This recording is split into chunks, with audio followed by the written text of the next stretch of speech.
my 2020 100th anniversary Indian.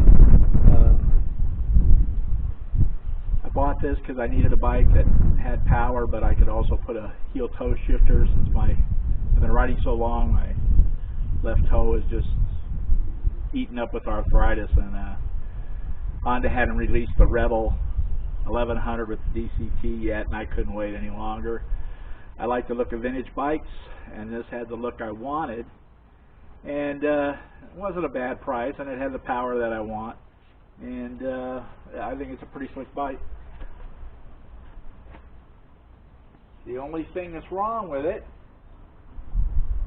is I paid the dealer $380 to have the first service done, because Polaris is really stingy on their warranty work, and if you don't have the dealer do at least the initial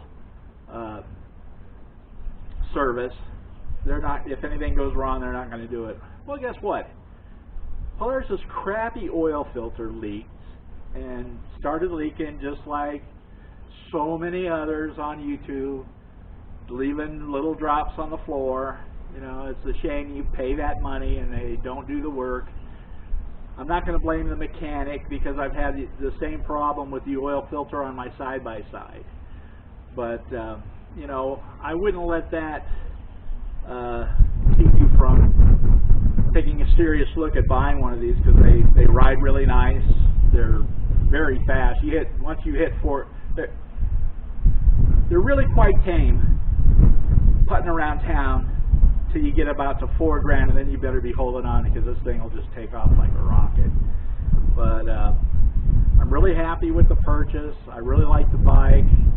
I think the Honda Rebel 1100 kind of ugly, and with the heel toe shifter, this thing checks all the boxes for me.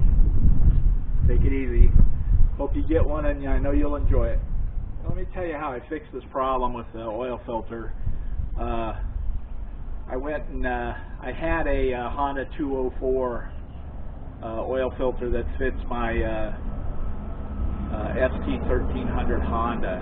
I don't know what the part number is. It's a 204-1, and it has for a gasket, it has a crown on it, so when it contacts, it flattens out. Not going to leak.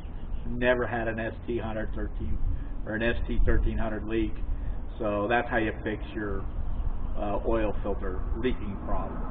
But if you're going to take it to the shop, if you have an issue, save that crappy Polaris oil filter and put it back on before you have any kind of warranty repair on it, you know. And that's about it for that. Take you on a little tour of the bike. I put a Dart windshield on, Dart Marlin windshield on it. Doesn't do a whole lot. It does take a lot of wind off your chest, and it works pretty well. I put on these goatskin saddlebags that I got off eBay for, I think it was 60 bucks.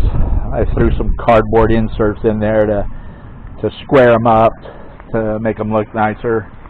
I put some brown grips on to match the seat and match the bags, and I'm really happy with the look of this bike.